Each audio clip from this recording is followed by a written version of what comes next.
80%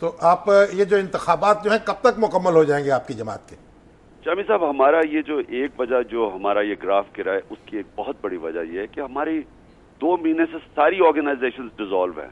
یعنی ہماری پارٹی کا سٹرکچر کیونکہ الیکشن کی تیاری ہے تو سب عہدے ختم ہو گئے ہیں سوائے سینٹر کے. تو وہ اس وقت پارٹی اور اس میں آپس میں ہی ظاہر ہے الیکشنز ہو رہا ہے, آپس میں لڑ رہے ہیں ہماری پارٹی والے.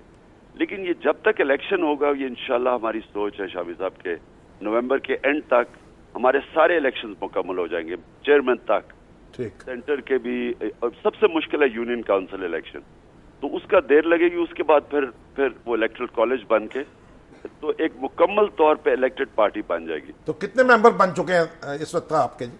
شامی صاحب ہمارا جو ٹوٹل ممبرشپ ہے وہ تو 1 کروڑ بن چکی ہے, لیکن اس کے اندر سے جو ہم وہ اب جو الیکٹرل لسٹ بنا رہے ہیں اس میں سے کئیوں نے اپنے آئی ڈی کارڈز نہیں دیے تو وہ نہیں آ سکتے, کئیوں کے موبائل فونز نہیں ہیں, ان کو ٹریس کرنا مشکل ہے. تو وہ کرتے کرتے ہمارا خیال ہے کہ جو الیکٹرل کالج بنے گا, جو میرا مطلب جو ووٹ ڈالنے کے ہوں گے الیکٹرل رولز میں, وہ کم از کم 50 لاکھ ہوگا. اچھا جی. تو اچھا جی, اب یہ بتائیے کہ جو وزیرستان کی طرف چلتے ہیں, خبر یہ آ رہی ہے کہ وزیرستان کی جو انتظامیہ ہے اس نے آپ کو اجازت نہیں دی وہاں آنے کی, تو کیا پھر آپ نے سوچا ہے اس بارے میں؟ پہلے تو شامی صاحب جو مرضی یہ کہہ دیں ہم نے تو وہاں جانا ہے. پہلے تو میں یہ کلیئر کر دوں کہ یہ تو آپ چاہے جو مرضی کریں انہوں نے روکتے ہیں, اور یہ جتنی تعداد میں لوگ جا رہے ہیں ان کو روک نہیں سکیں گے. سمندر پہنچ رہا ہے ادھر وزیرستان. ٹھیک. دوسری بات شامی صاحب دیکھیں, سارے قبائلی علاقے کے جتنے وزیرستان کے قبیلے ہیں, وزیری قبیلہ ہے, مسعود کے قبیلے ہیں, برکی ہیں, وہاں بٹنی ہیں, ان ساروں سے ہمارے مذاکرات ہو گئے اور انہوں نے سب نے خوش آمدید ہی نہیں صرف ہمیں کہا, انہوں نے کہا کہ وہ ہمیں اتنا وہ ہمارا شکریہ ادا کر رہے ہیں کہ کسی نے تو سوچا ان کے اوپر کیا گزر رہی ہے. تو وہ تو کھلے بازوؤں سے ہم سب کے آپ دیکھیں گے انشاءاللہ جو وہ استقبال ہوگا یہ بھی تاریخی ہوگا. اچھا دوسری چیز تو قبیلوں سے تو کوئی ڈر نہیں ہے. پھر طالبان نے بھی سٹیٹمنٹ دے دیا کہ ہمیں کوئی آبجیکشن نہیں ہے. ٹھیک ہے. تو مجھے بتائیں ڈر کس سے ہے پھر؟ یعنی یہ کس سے ڈر رہے ہیں؟ اگر جو لوگ جن سے ڈر ہونا چاہیے وہ تو مقامی لوگ ہیں یا طالبان ہیں, تو وہ تو کہہ رہے ہیں کہ ٹھیک ہے بالکل. اور امن مارچ سے کس کو خوف ہے؟ تو شامی صاحب مجھے جو لگ رہا ہے وہ یہ کہ یہ پارٹیز جو پاور میں بیٹھی ہیں سب ڈر گئی ہیں. انہیں پتہ ہے کہ یہ اگر یہ اس لیول پہ ہو گیا جو انشاءاللہ میں سمجھتا ہوں ہوگا تو ان کی اپنی سیاسی دکانیں بند ہونے والی ہیں. اب وہاں کے جو 1-2 پولیٹیشینز ہیں, مجھے پتہ ہے جس کو سب سے زیادہ خطرہ ہے وہ مولانا صاحب جو وہاں ہیں, وہ وہاں تقریریں کرتے پھر رہے ہیں کہ یہود اور نصارہ آ رہا ہے.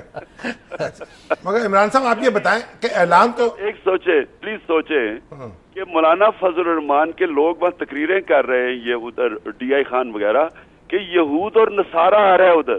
یعنی کوئی شرم نہیں آ رہی ان کو کہ اس کے ہوتے ہوئے وہاں قتل عام بچارے 85% مسعود قبیلے کے لوگ نقل مکانی کر کے بیٹھے ہیں. ان کے کاروبار تباہ, ان کے مویشی ختم ہو گئے ہیں, یعنی ایریا تباہ ہو گئے. بچوں نے 8 سال سے پڑھائی نہیں کی, اسکول بند ہیں, اور یہ کوئی انہوں نے ایفرٹ نہیں کی. کم از کم اچھا ہم کم از کم کوشش تو کر رہے ہیں. باہر سے 70 لوگ آ رہے ہیں جی, کم از کم 200 میڈیا کے لوگ آ رہے ہیں جو کہ انٹرنیشنلی کور کریں گے. پیس ایکٹیوسٹ, فارمر امریکن ایمبیسڈر آ رہی ہے, ان کی آرمی کی ایک کمانڈر ہے نیوی کی وہ آ رہی ہے, یعنی ان کے ٹونی بلیئر کی جو بیوی کی بہن ہے وہ آ رہی ہے. یعنی اتنے بڑے پیس ایکٹیوسٹ آ رہے ہیں اور دنیا کا میڈیا آ رہا ہے.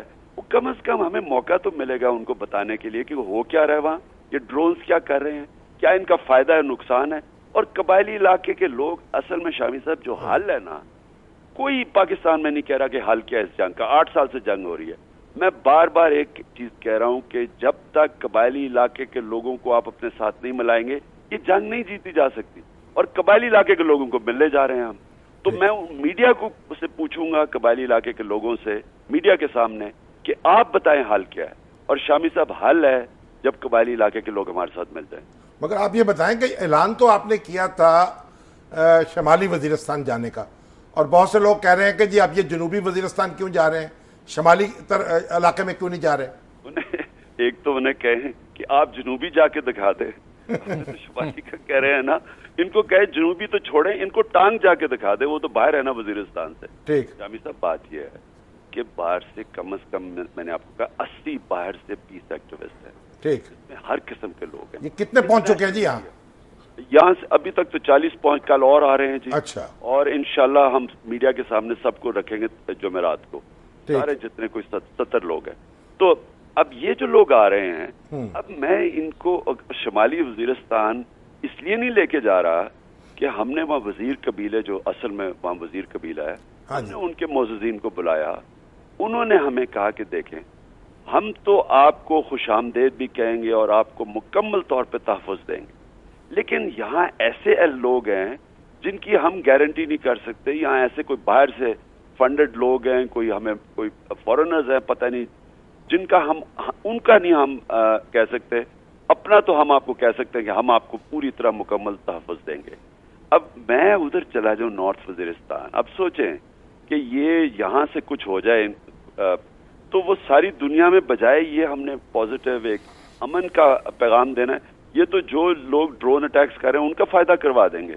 اس لیے ہم نے ان کے تحفظ کے لیے، کیونکہ یہاں کے قبیلوں نے سب نے ہمیں مکمل طور پہ کہا کہ ہم آپ کو تحفظ دیں گے، اور جب وہاں کے قبیلے آپ کو کہہ دینا جی، تو جو بھی قبائلی علاقے کا نظام جانتا ہے اسے پتا ہے کہ ایک دفعہ آپ ان کے مہمان بن جائیں وہ اپنی جان سے آپ کی حفاظت کرتے ہیں.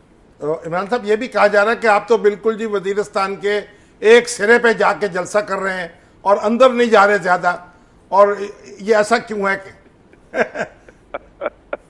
مجھے بڑی ہنسی آتی ہے یہ چیزیں سن کے.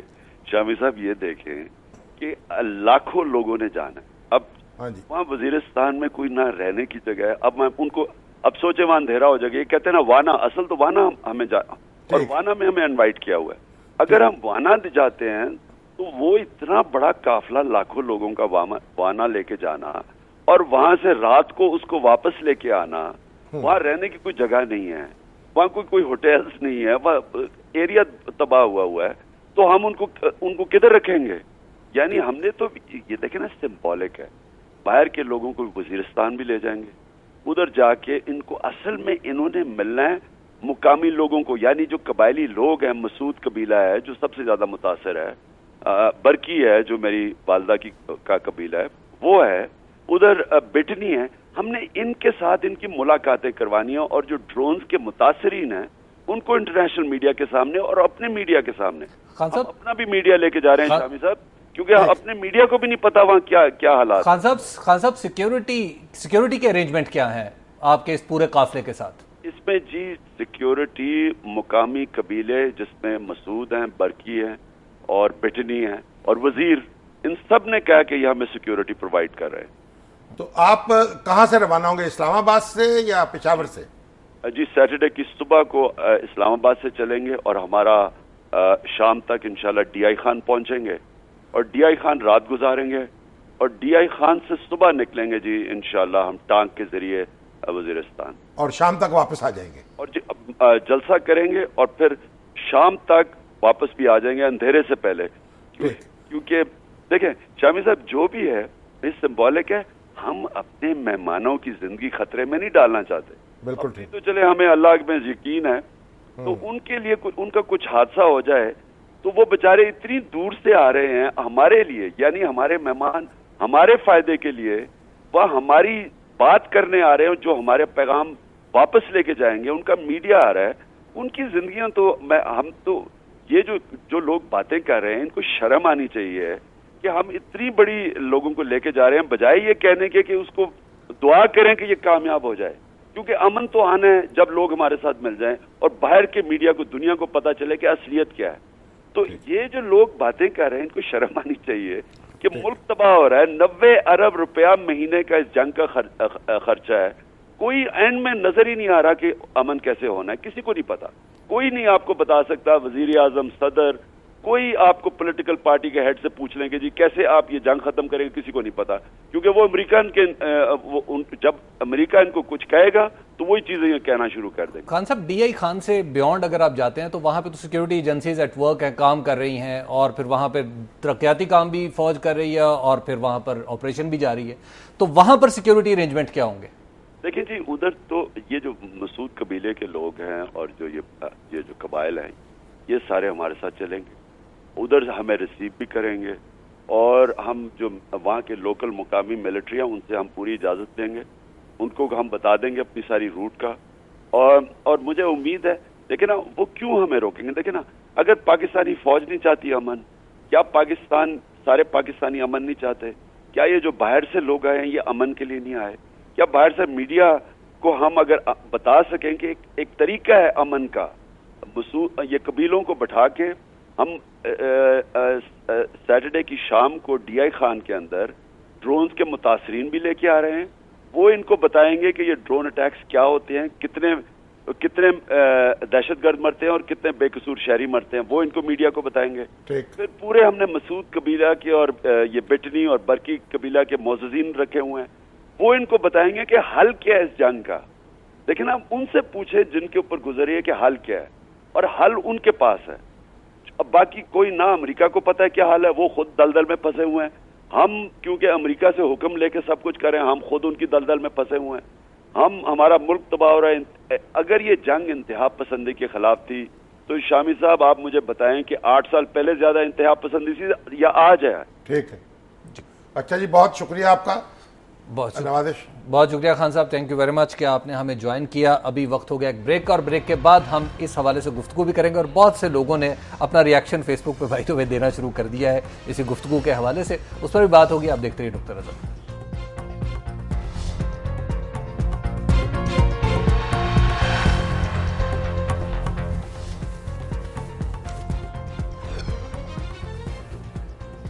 نقطہ نظر میں ایک بار پھر خوش آمدید. بریک پر جانے سے پہلے ہم بات کر رہے تھے پی ٹی آئی کے چیئرمین, پاکستان تحریک انصاف کے چیئرمین عمران خان صاحب سے.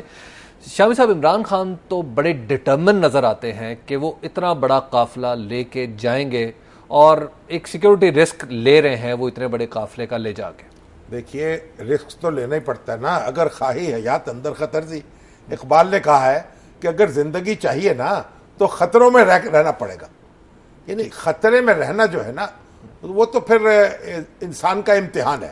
تو کچھ جب کرنا ہو تو پھر تو یہ سارے کام کرنے پڑتے ہیں. کچھ پوری دنیا میں ایک توجہ ہوگی اس طرف, ٹھیک ہے, ہر شخص کی نگاہیں لگیں گی, اور بڑے بڑے لوگ آ رہے ہیں امریکہ سے اور برطانیہ سے اور دوسرے ملکوں سے, میڈیا کے لوگ آ رہے ہیں, وہ دیکھیں گے یہ جو ڈرون حملے ہیں. اب دیکھیں نا, خود امریکہ کے اندر جو تھنک ٹینکس ہیں, جو لا سکولز ہیں, ان کی رپورٹیں آ رہی ہیں کہ یہ ڈرون حملوں سے جو عام شہری ہیں, معصوم شہری ہیں, وہ زیادہ مرتے ہیں. اور چند افراد ایسے مرے ہیں جن کو نشانہ بنانا مقصود تھا, جن کو القاعدہ سے آپ نسبت دیتے تھے, اور عام شہری جو ہیں, بچے, معصوم عورتیں, بوڑھے, وہ اس کا لقمہ اجل بنے اس کے ذریعے سے.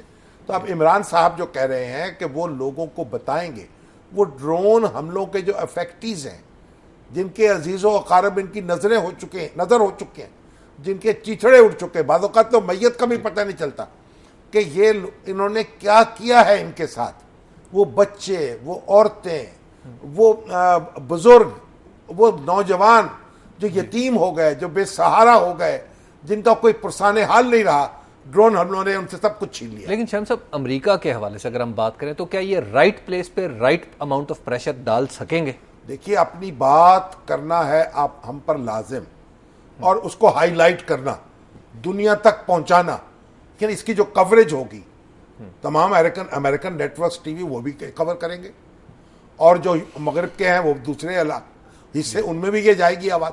تو اتنی شدت سے آواز بلند ہوگی کہ اس کو محسوس کیا جائے گا, اور توقع رکھنی چاہیے اس کا کچھ نہ کچھ نتیجہ نکلے گا.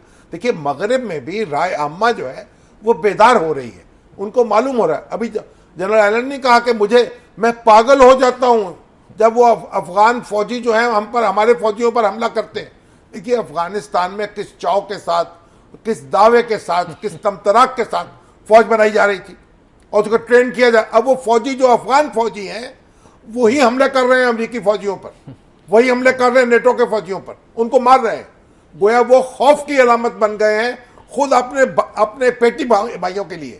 اور شامی صاحب, اس جلسے کے حوالے سے اگر ہم اپنی مقامی سیاست کا جائزہ لیں تو حکومت خاموش ہے, وہ دبے سروں میں کچھ کام کر رہی ہے. نواز شریف بالکل خاموش ہیں, اور اپنے جو مولانا فضل الرحمان ہیں وہ کھل کے مخالفت کر رہے ہیں. نواز شریف صاحب تو دیکھیے خاموش نہیں ہیں, انہوں نے بھی ایک رویہ رکھا ہے اس دہشت گردی کی جنگ کے خلاف, لیکن یہ جو اس طرح کی ایکٹیویٹی ہے وہ عمران خان صاحب نے کی, وہ زیادہ سرگرمی سے یہ بات کرتے رہے. مولانا فضل الرحمان صاحب کا جہاں تک تعلق ہے, دیکھیے انہوں نے ایم ایم اے کی جب حکومت تھی وہاں پرویز مشرف کے دور میں, تو اس طرح کی صورتحال پیدا نہیں ہوئی. انہوں نے کسی نہ کسی طریقے سے حالات کو سنبھالے رکھا اور کوئی فوجی کارروائی کی نوبت نہیں آئی. لیکن ان کے جانے کے بعد حالات خراب ہوئے اور اب ان کے لیے بھی مشکل ہے, وہ اب ان سے توازن قائم نہیں ہو پا رہا. ان کے لیے چیلنج بن گئے ہیں عمران خان. اب ان کو لگتا ہے کہ ان کا جو اثاثہ ہے, حلقہ انتخاب جو ہے, حلقہ انتخاب ہے, وہ ان کے ہاتھ سے نکل رہا ہے. تو سیاستدانوں کے لیے حلقہ انتخاب کی بڑی اہمیت ہوتی ہے, اور مولانا فضل الرحمان جیسا آدمی بھی توازن کو بیٹھتا ہے. تو کوئی اجنبی اچنبے کی بات نہیں ہے, یہ اس طرح تو ہوتا ہے اس طرح کے کام. اور جب یہ جب وہاں پہ جلسہ کر کے واپس آتے ہیں تو اس کا مطلب ہے اس کا ایک جو نیشنل لیول کا آؤٹ کم ہے وہ یہ بھی تو ہو سکتا ہے کہ جماعت اسلامی اور عمران خان یکا یک ایک دوسرے کے قریب آ جائیں. جماعت اسلامی تو ایک عمران خان کے قریب نظر آ رہی ہے. اچھا, ہاں, یعنی وہ تو ملاقاتیں ان کی ہوئی. آپ کو پتا ہے جلسہ جو ہوا تھا عمران خان کا یہاں 30 اکتوبر والا, اس کے فوراً بعد سید منور حسن نے اپنے تمام رفقا کے ساتھ ملاقات کی. شاید وہ پہلے سے طے تھی, لیکن یہ تو معلوم تھا نا کہ جلسے کے بعد ملاقات ہوگی.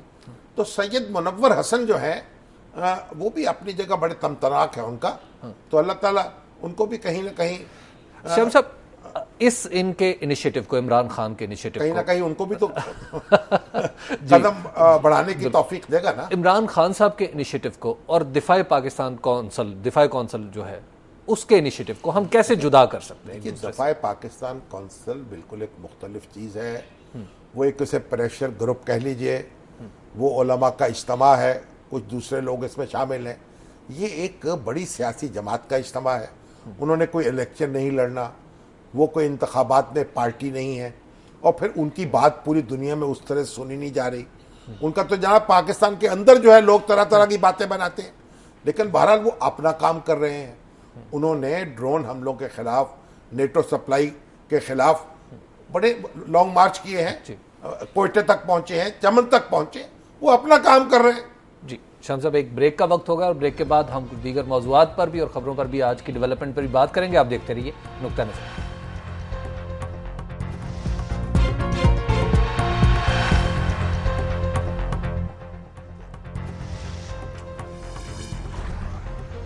نقطہ نظر میں ایک بار پھر خوش آمدید. جب عمران خان صاحب سے بات ہو رہی تھی, عمران خان صاحب تو شام صاحب کہہ رہے تھے کہ کچھ مشکل ہے 2020 میں پریڈکٹ کرنا کہ کون ٹیم جیتے گی. لیکن دیکھیے پاکستانی ٹیم کا ایک بڑا کمال ہے, جب سب کہہ رہے ہوتے ہیں ہار جائے گی تو جیت جاتی ہے, جب کہہ رہے ہوتے ہیں جیت جائے گی تو ہار جاتی ہے. اچھا, تو لہٰذا ہم خاموش رہیں یا کہہ دیں کہ ہار رہی ہے تاکہ جیت جائے؟ جب بھارت سے ہاری نا, جی, تو اس کے بعد آسٹریلیا کے مقابلے میں جب بات ہو رہی تھی نا مختلف چینلز پہ, تو بڑے محتاط ہو گئے تھے اور بڑے دبے دبے لفظوں میں کہہ رہے تھے, اور کئی لوگوں نے تو کہہ بھی دیا کہ امکان ذرا کم نظر آتا ہے, لیکن آسٹریلیا کے مقابلے میں جیت گئی پاکستان کی. اور ایک میں آپ کو عرض کروں, جو چینلز نے تبصرہ نگار اور تجزیہ کار بٹھا رکھے تھے, اگر ان کے سارے تجزیے جمع کر لیں جی, تو بالکل ایسے ہی تھے جیسے سیاست کے اوپر ہو رہا. یعنی کچھ سمجھ نہیں آ رہی, یعنی کوئی سمجھ نہیں آ رہی. ان کو بھی بیچاروں کو اتنا ہی پتہ تھا کرکٹ کا جتنا مجھے پتا ہے, بلکہ اچھا, اور آپ کو تو شاید وہ زیادہ ہی پتا ہو.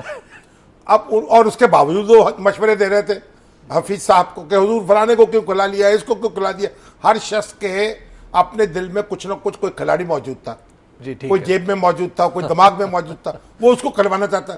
کہتا اس کی وجہ سے یہ ہو گیا, اس کی وجہ سے یہ ہو گیا. اب آپ دیکھیے وہی ٹیم ہے, وہی قیادت ہے. ایک لڑکا میرا خیال نیا آیا ہے, رضا حسن. جی, رضا, اچھا, وہ اس نے اچھا کام کیا اور مین آف دی میچ بھی بن گیا. لیکن وہ ٹیم نے کمال کیا, اور جیت گئی. اب جناب بالکل تبصرے اور تجزیے الٹے ہو رہے ہیں. تو اسی طریقے سے ایسا نہ ہو کہ سیاست میں بھی وہی جیت جائے جن کی قیادت پہ عدم اعتماد کا اظہار کیا یہ جا تو رہا ہو سکتا ہے سیاست میں بھی الٹا کام ہو جائے. جی. لیکن آپ اس وقت میں بتاؤں آپ کو, ابھی انڈیا اور ساؤتھ افریقہ کا میچ ہونے والا ہے. بالکل ہو چکا ہے, ہو رہا ہے اس وقت ہو رہا ہے. اب یہ سارا اس بات پہ ڈیپینڈ کر رہا ہے کہ ساؤتھ افریقہ کو انڈیا کس درجے کی شکست دیتا ہے. اگر تو عبرتناک شکست دے دی, یعنی دھواں دار, جی, اور اس کا رن ریٹ بڑھ گیا, تو پھر تو پاکستان سیمی فائنل میں نہیں پہنچے گا. اور اس وقت تک تو اب یہ میں نے بتایا مجھے کہ جو پاکستان کا رن ریٹ ہے نا وہ انڈیا سے زیادہ ہے. انڈیا کا -4.5 ہے رن ریٹ, ٹھیک ہے, اور پاکستان کا پازیٹیو 0.27 ہے. ٹھیک ہے. تو ابھی تو پاکستان آگے ہے, اور اگر معمول کی کارروائی میں انڈیا جیت گیا تو پھر وہ سیمی فائنل سے باہر ہو سکتا ہے. اچھا, ٹھیک ہے نا, تو اب دعا کا موقع ہے, دعا بھی تو کرنی یعنی ہمارا مفاد انڈیا کے نقصان سے جڑا ہوا ہے. نہیں, ہاں یہ تو ایسا ہے کیونکہ ساؤتھ افریقہ جو ہے جی, امکان یہی ہے کہ وہ ہار جائے گا. اگر وہ جیت جائے تو تب بھی دوسری اور باتیں تو پاکستان بھارت سیمی فائنل میں پہنچ جائے گا. شامی صاحب, وہ جو قیادت کی بات کر رہے تھے, کچھ جن کی قیادت پہ کم اعتماد کا اظہار ہوا ہے اس IRI کے سروے میں, ان کی قیادت کا بحران سندھ میں تو پیدا ہو گیا. انہوں نے جو سسٹم وہاں پر منظور کیا اس کے خلاف ایک ہڑتال, اور بڑی ٹھیک ٹھاک ہڑتال, جس میں پولیس کو مظاہرین پر شیلنگ بھی کرنی پڑی, لاٹھی چارج بھی کرنا پڑا. صورتحال یہاں تک پہنچ گئی. نہیں, اصل میں بات یہ ہے کہ زرداری صاحب کی اور الطاف حسین صاحب کی ملاقات تو کامیاب ہو گئی نا.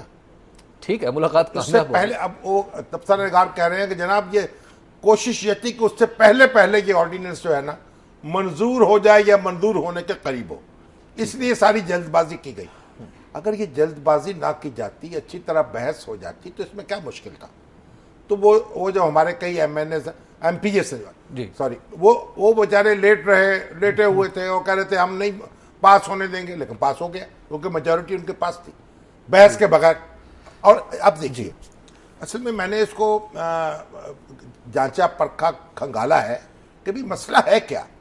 یہ تو سمجھ میں نہیں آ رہا. نہیں, اس سے مسئلہ مجھے یوں سمجھ میں آیا ہے اچھا, کہ ایک تو کراچی میں جو پولیس آرڈر ہے نا 2002 کا وہ بحال ہو جائے گا. ٹھیک ہے, جس سے پولیس کی انڈیپینڈنس غالباً بڑھ جائے گی. وہ جو کراچی پولیس جو ہے اس کا وہ ایک قسم کی ماتحت ہو جائے گی میئر کے, ٹھیک ہے, ایک طرح سے, اور باقی جگہ نظام دوسرا ہوگا. ٹھیک ہے, تو یہ دوسرا, یہ کہتے ہیں نا وہ پولیس جو ہے وہ باقی صوبے سے مختلف ڈسپلن میں کام کرے گی. جو پرویز مشرف صاحب کا آرڈر ہے 2002 کا, وہ وہاں لاگو ہوگا. ان کا باس میئر ہوگا تقریباً. اچھا, یعنی پورا نہیں لیکن قریب.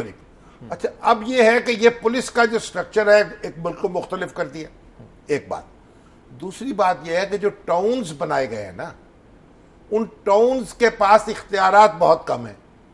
ٹھیک ہے, جو TMAs تھے کراچی کے, میئر جو ہے نا, جی, اصل میں جو ٹاؤن کے ناظم ہیں ان کے پاس بھی اختیارات ہونے چاہیے, اور میئر کا کام جو ہے وہ کوارڈینیٹر کا ہونا چاہیے, رابطہ کار کا. ٹھیک ہے, تاکہ وہ نیچے تک جو منتقل ہو جائے اختیارات. تو یہ دو باتیں ایسی ہیں جن میں مجھے وزن نظر آیا ہے, اور یہ اگر سیاسی جماعتیں بیٹھ جائیں آپس میں تو اس مسئلے کو حل کر لیں تو یہ بہتر ہوگا. ایک بات تو یہ ہے.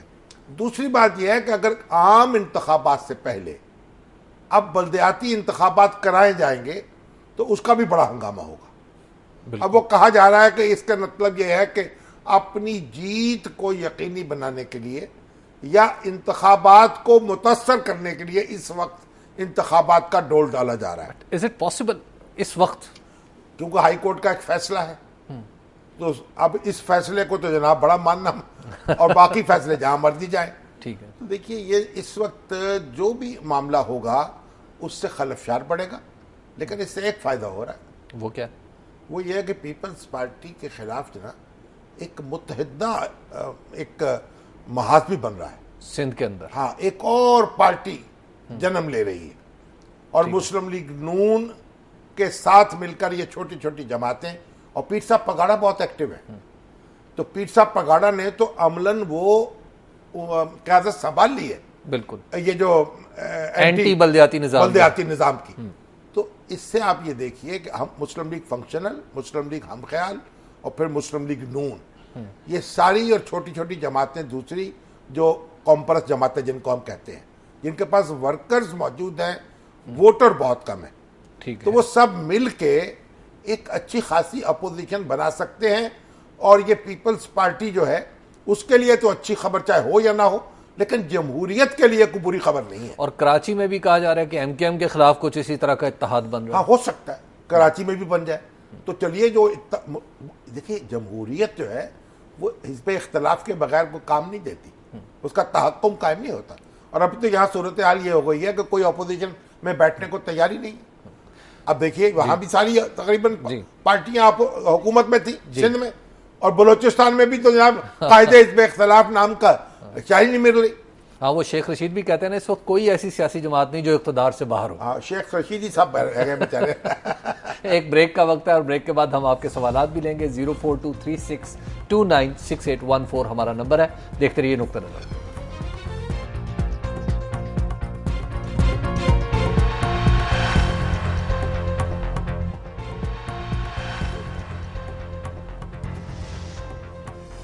السلام علیکم شیخ، معاف کیجیے گا، خوش آمدید پروگرام میں ایک بار پھر. شیخ طلعت محمود صاحب ہیں فیصل آباد سے ہمارے ساتھ موجود. جی السلام علیکم شیخ صاحب. جی شیخ طلعت محمود ایڈوکیٹ فیصل آباد سے کر رہا ہوں جناب سیر فریق. تو آپ سب کی وساطت سے پورے پاکستان کو مبارک ہو، یہ کرکٹ ٹیم جیتی ہے پاکستان کی. اچھا ایک آپ کی وساطت سے ہاں جی ایک توجہ مضبوط کروانا چاہتا ہوں. ایک خاص آج میں نے شامی صاحب سے بات کی تھی صبح، تو میں یہ کہنا چاہ رہا تھا کہ اس وقت 18 کروڑ کے عوام میں سے کروڑوں لوگوں کے پاس بجلی کے جو میٹر لگے ہوئے ہیں. جب یہ شیر رشید کی بات ہو رہی تھی، آپ جلدی سے بتا دیں. ہاں جی ہاں جی فرمائیں، آپ جو اپنی بات کر لینا. جی میں یہ کہہ رہا تھا کہ شیخ رشید صاحب کی ابھی بات ہو رہی تھی، وہ اپنے پروگرام میں کہہ رہے تھے کہ میری پچھلی حکومت میں یہ میری کارگزاری ہے کہ میں نے مشرف دور میں پی ٹی وی بھوکا ہو گیا تھا، اس کو بجلی کے بلوں میں 35 روپے ڈال کے اربوں روپے کا فائدہ پہنچایا. ابھی اس زمانے میں انہوں نے مساجد میں بھیج دیا، گورکھوں کو بھی بھیج دیا، اور وہ لوگ جو تبلیغی جماعت کے تھے جن کے گھروں میں ٹی وی نہیں ہے ان کے گھروں میں بھی بھیج دیا. ان لوگوں کو کہا گیا کہ آپ ایک اسٹامپ پہ ہمیں لکھ دیں کہ آپ کے یہاں ٹی وی نہیں ہے. ابھی 3 ماہ ہوئے ہیں کہ پی ٹی وی نے تمام لوگوں کو دوبارہ 35 روپے کا وہ جو پی ٹی وی کا بل میں ڈال کے دے دیا گیا ہے. وہ اربوں روپیہ جو ہے وہ پی ٹی وی کو ان 2 مہینوں میں ملا ہے. اور میں یہ کہنا چاہتا ہوں کہ حکومت کی ان کارگزاری کی وجہ سے عوام کا یہ حال ہو گیا ہے. ٹھیک ہے، آپ کی بات پہنچ گئی. شیخ صاحب کو جناب یہ یعنی اعتراض ہے کہ بجلی کے بلوں میں 35 روپے لگ کے پی ٹی وی کی فیس وصول کی جا رہی ہے. وہ بیسیکلی اب تو کہتے ہیں وہ ٹیلی ویژن کی فیس ہے. پتہ نہیں کیا کام کرتے ہیں ٹیلی ویژن کا. خرم صاحب ہیں فیصل آباد سے. جی السلام علیکم خرم. وعلیکم السلام سر، میں خرم بول رہا ہوں فیصل آباد کی تحصیل چک چمرا سے. جناب علی شامی صاحب، میں اپنا ساہیوال سے آپ کے بیورو چیف ہیں الطاف الرحمان صاحب، میں ان کا بھانجا ہوں، چک چمرا سے بول رہا ہوں. چلیے ماشاءاللہ فرمائیں حضور. اچھا سر، یہ بات تھی کہ میں نے کرکٹ کے حوالے سے بات کرنی تھی اور میں نے آپ کا نمبر لینا تھا، اور میں ایسا ایک پلیئر بتانا چاہتا ہوں جس کی وجہ سے پاکستان 180 سے 200 رن بنا سکتا ہے. یہ ہمارا بیٹنگ آرڈر غلط ہے، تو میں نے وہ آپ کو بیٹنگ آرڈر لکھانا ہے. ٹھیک ہے، مجھے اپنا موبائل نمبر. جی اب آپ کو جس نمبر پہ آپ نے ابھی فون کیا اس پہ کر لیجئے گا، کل آپ کا بیٹنگ آرڈر نشر کر دیں گے، مگر اس وقت تو میچ ہو چکا ہوگا. شایان صاحب ہیں رحیم یار خان سے. جی السلام علیکم. جی وعلیکم السلام، شاہان شیخ بات کر رہا ہوں جناب رحیم یار خان سے. ابھی خان صاحب کی بہت اچھی گفتگو چلی، مگر میں مطمئن نہیں ہوں ان کی گفتگو سے. اچھا، کیونکہ وہ سوائے ایڈورٹائزمنٹ اور شو آف کے کچھ بھی نہیں کرتے. یہ سیاست جو ہے وہ اسی چیز کا نام ہے کہ آپ اپنا نقطہ نظر بیان کرتے ہیں، اس پر اس کا ایک نقشہ بناتے ہیں. سیاست یہی ہے، جلسے ہوتے ہیں، جلوس ہوتے ہیں. جی انصر صاحب ہیں مظفر آباد سے. جی السلام علیکم انصر. وعلیکم السلام شامی صاحب، السلام علیکم. وعلیکم السلام. میں سب سے پہلے آپ کا پروگرام ہم لوگ بڑے شوق سے بیٹھ کے دیکھتے ہیں، اسپیشلی کشمیری جتنے بھی ہیں. بہت مہربانی جناب. اس طرف کے کشمیری بھی آپ کو ایک محبت کی نگاہ سے دیکھتے ہیں، اور اس طرف کے کشمیری بھی. شامی صاحب ایک گلہ بھی ہے، وہ یہ ہے کہ آزاد کشمیر کے اندر جس طریقے سے ایک حکومت کو بنا کے اس طرف جو میسج ابھی دیا گیا وہ بھی ہم سمجھتے ہیں کہ آپ ہی طرح کے لوگ وہ آواز اٹھائیں گے. اور پھر ہمیں یہ بھی گلہ ہے کہ جنہیں ہم سمجھتے تھے کہ وہ مسلم لیگ کے وارث جماعت ہیں اور مسلم لیگ کا جو نواز شریف صاحب ہیں, انہوں نے بھی جس طرح پاکستان کے اندر اپنی قوت کو تقسیم کرتے آئے, دائیں بازو کو تقسیم کرتے کرتے آئے. دیکھیے بات درست ہے آپ کی. دیکھیے یہ سیاست ہے, یہاں مختلف سیاسی جماعتوں نے حصہ لیا. مسلم کانفرنس اور مسلم لیگ نون کے درمیان اختلاف پیدا ہوا اور پہلی بار مسلم لیگ کو وہاں بنایا گیا اور وہ بھی پارٹی بنی الیکشن میں. یہ بہت انفارچونیٹ تھا, لیکن یہاں جو کچھ بھی ہوا ہے ووٹ کے ذریعے ہوا ہے اور کوئی جبر نہیں ہوا ووٹ دینے والوں پر.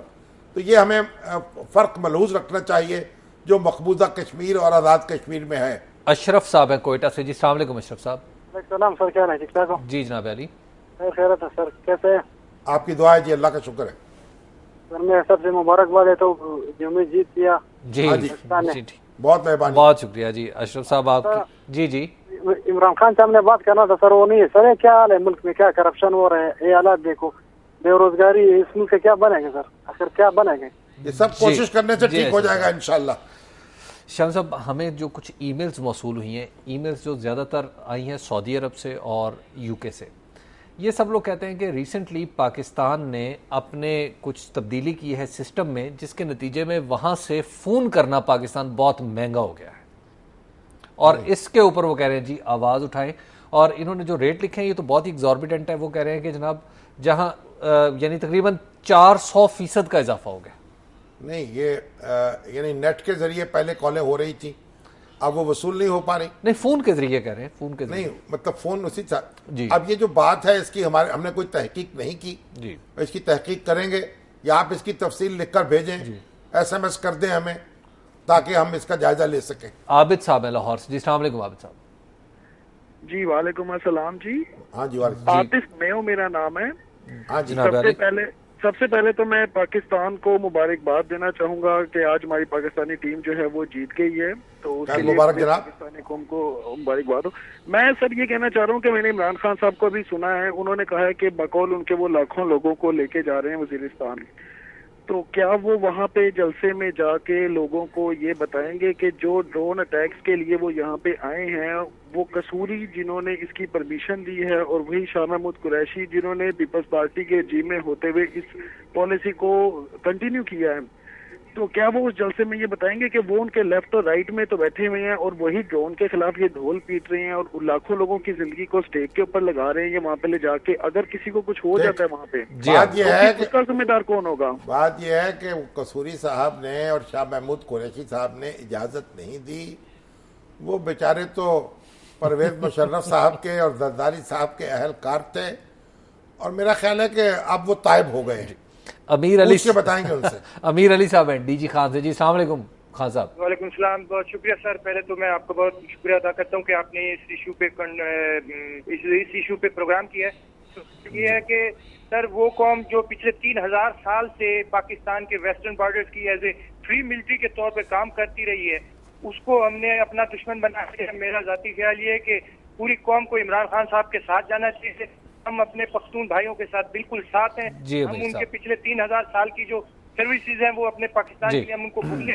بالکل ٹھیک ہے. جی ٹھیک ہے. شعیب صاحب ہیں میاں والی سے. جی السلام علیکم شعیب. 3000 سال سے پاکستان کے لیے جو خدمات انجام دی جا رہی ہے وہ جی شعیب صاحب ان کی قدر کی جانی چاہیے.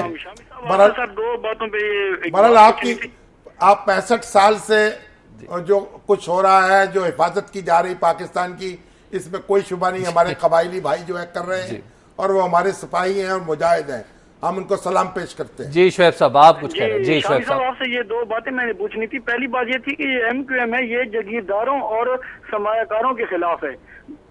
مطلب یہ کہ عوام کو کہتے ہیں کہ ہمارا یہی ایجنڈا, لیکن اب یہ دیکھیں تو انہوں نے جناب محترمہ بھٹو کو ووٹ دیا, نواز شریف کو ووٹ دیا, وہ جگیردار تھیں, یہ سرمایہ کار ہیں. اس گورنمنٹ میں آپ دیکھیں وہ کہتے ہیں بھائی جن کو لوگ الیکٹ کریں گے انہی میں سے انتخاب کریں گے نا کسی کا. دسترخوان پر جو چیز موجود ہوگی اسی کو تو کھائیں گے نا. جاوید صاحب ہے لاہور سے. جی السلام علیکم جاوید صاحب. وعلیکم سر, میری ہے نا شامی صاحب سے ایک ریکویسٹ تھی. ہاں جی. وہ یہ کہ ایک تو ان کا جھکاؤ بہت ایم کیو ایم کی طرف ہے، اور سیکنڈ تھنگ از کے نواز کے حوالے سے آپ کہاں سے بول رہے ہیں؟ نواز صاحب کے حوالے سے آپ کبھی وہ نہیں کرتے کہ وہ سرکاری پیسے پہ سیاست کیے جا رہے ہیں، کبھی آپ نے ان پہ وہ کرٹیسائز نہیں کیا۔ جاوید صاحب جی لاہور سے، جی میں تو بھائی کسی کے بارے میں بھی لوز ٹاک نہیں کرتا، لیکن جو بات کرنے کی ہے وہ کرتے رہتے ہیں۔ ارشد صاحب دبئی سے، جی السلام علیکم۔ راشد جی راشد صاحب جی شامی صاحب سے بات کرنی تھی، وہ اصل میں یہ میں کسی سیاست پہ بات تو نہیں کر رہا، یہ میں دہشت گردی کے حوالے سے بات کرنا چاہ رہا ہوں کہ پاکستان میں جتنی بھی دہشت گردی ہو رہی ہے، اگر آپ کو یاد ہو تو ریمنڈ ڈیوس کے کیس میں جب وہ پکڑا گیا تھا تو کچھ انکشافات ہوئے تھے کہ ایسے بہت سارے ریمنڈ ڈیوس موجود ہیں جو کہ ہمارے لوگوں کو خرید کر اور ہمارے خلاف استعمال کرتے ہیں۔ تو کیا ان لوگوں کا سدے باپ نہیں ہو سکتا کہ ان کو پکڑا جائے جو کہ جن کو ویزے دیے گئے تھے، جو کہ یہاں پہ ایڈوائزر کے طور پہ آئے تھے یہاں پہ؟ بہت سے نکالے جا چکے ہیں اور بہت سے جو ہیں ان کا گھیرا تنگ کیا جا رہا ہے۔ آپ پریشان نہ ہو، آپ چوکس رہیں اور جب بھی ان کو دیکھیں ان کی اطلاع کر دیں۔ شاہ صاحب ہمارے پروگرام کا وقت ختم ہو گیا ہے تو ہماری سائن آف کا ٹائم ہے، کل پھر ہم اسی وقت اور اسی جگہ سے آپ کی خدمت میں حاضر ہوں گے۔ کل تک کے لیے اجازت دیجیے، خدا حافظ۔